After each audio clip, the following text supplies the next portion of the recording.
So anyway, it's been a while since I've done an update, so I figured I might as well. Things are really working out at the new company, um, and I'm making really good money. I'll go ahead and I'll post up all the settlements I've gotten so far.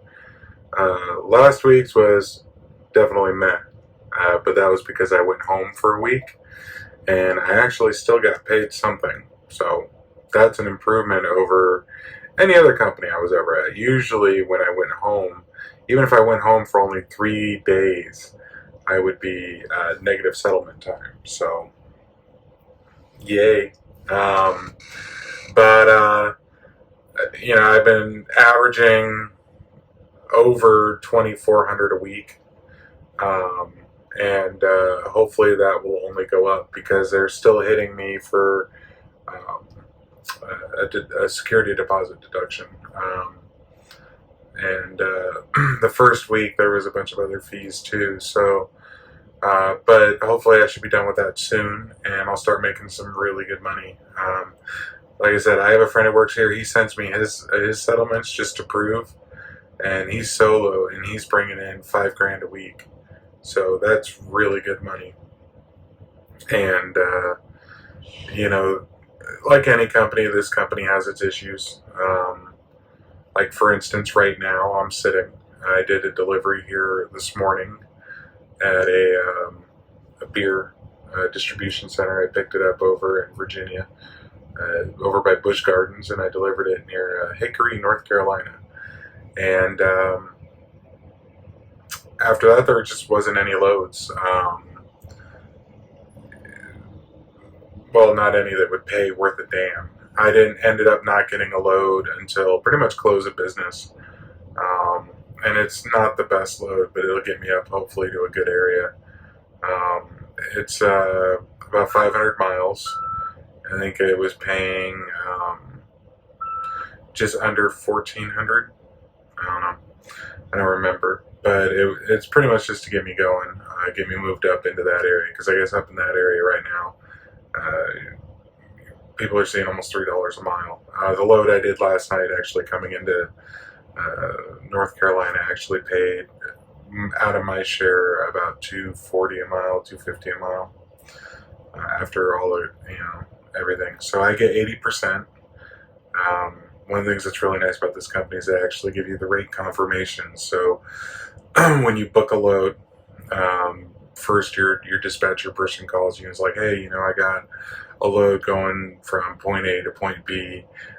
It weighs this much, and the rate is this much. And he goes, are you interested? And you go, sure. And then they book it for you. And then the first thing he does after they book it is he sends you the actual rate confirmation, which was something I never got at Mercer when I was a lease operator or an owner operator there. I never got the rate confirmation. They would send me a text with the details, but I would never see the original document. And if I requested one, all I would get was a Mercer branded printout, which was bullshit. So,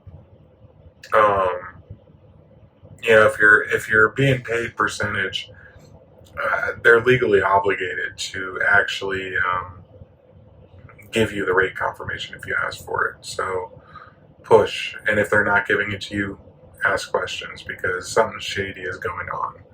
So, in other news, I have really gotten into the drone flying thing. I actually upgraded from my Mini 2. I picked up the Air 2. I went with that one because it had good third-party support, and it wasn't ridiculously expensive. I think the Fly More kit was $988 at Best Buy, which is actually a pretty good deal. So let's see. Here it is. It is significantly bigger than the Mini 2 was, but it's a great drone. And I've done some really cool things with it, and throw up some clips right now of some of the stuff I've done. I've really gotten into what's called ortho mosaics, and those are pretty much I set up a flight pattern for the drone, and it goes up at like 250, 200 feet, and it takes photos every couple of seconds. And I set the degree of the gimbal. So like this one I'm going to show right here, I did 2 flight paths. They're pretty much the same path.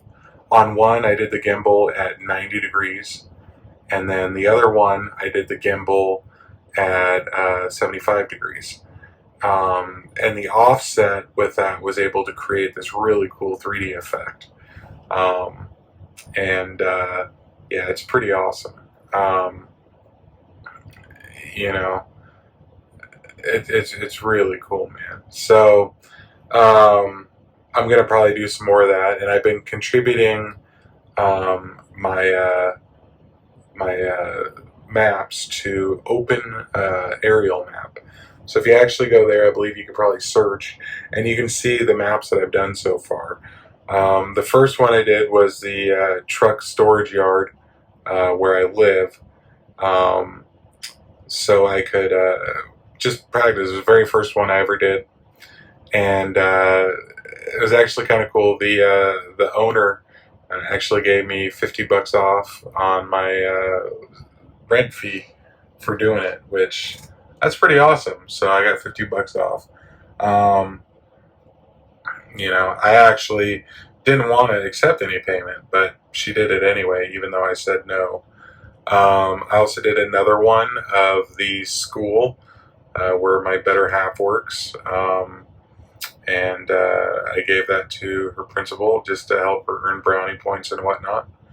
And then I did one of my neighborhood where I live, and that was by far the biggest one I've ever done.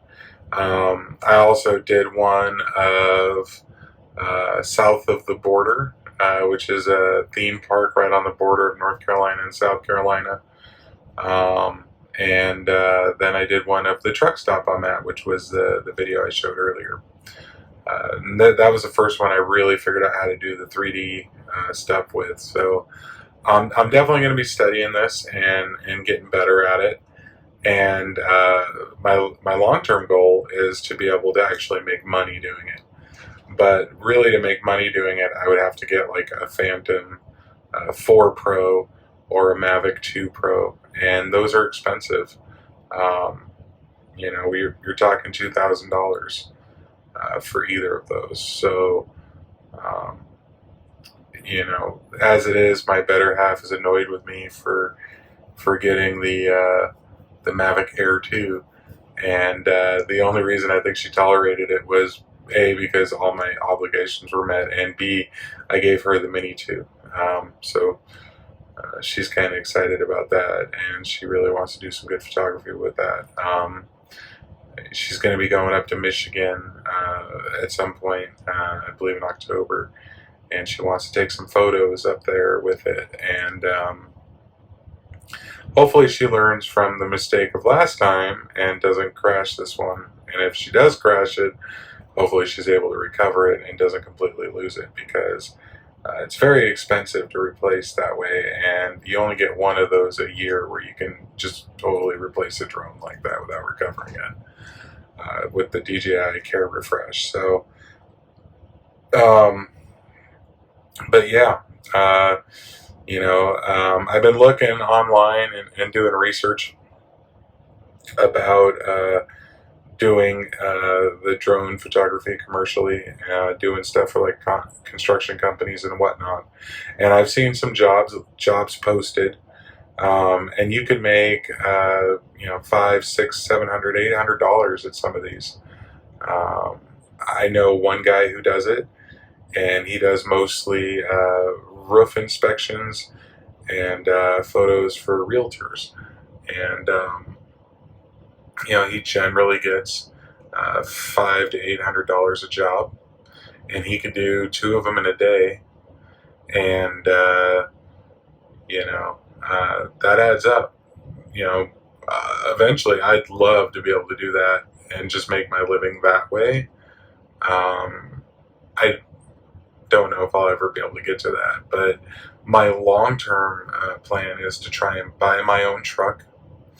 And once I buy my own truck, uh, with the company I'm with, or there's another one that I know of that a friend of mine drives for, I could set it up so I only drive like 8 months out of the year.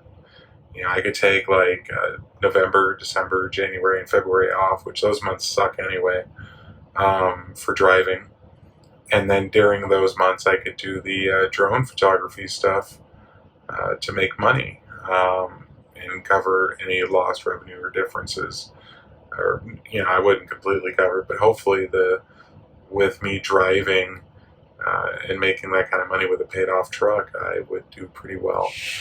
Enough that I could save up money to comfortably go those 4 months without driving and be able to do things with Liz and,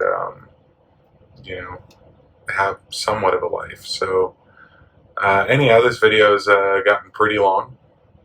So I will go ahead and wrap it up here. Plus the light isn't the best. It's 8:40 p.m. here in Newton, North Carolina. And I'm going to have to get up probably within the next 6-7 hours to be able to go pick up this load and be able to deliver it on time. So anyhow, that's it for now. Rubber side up, shiny side down, and 7 threes. Till next time, this is WE5MAG, the Trucking Ham, wishing you 7 threes. Bye-bye.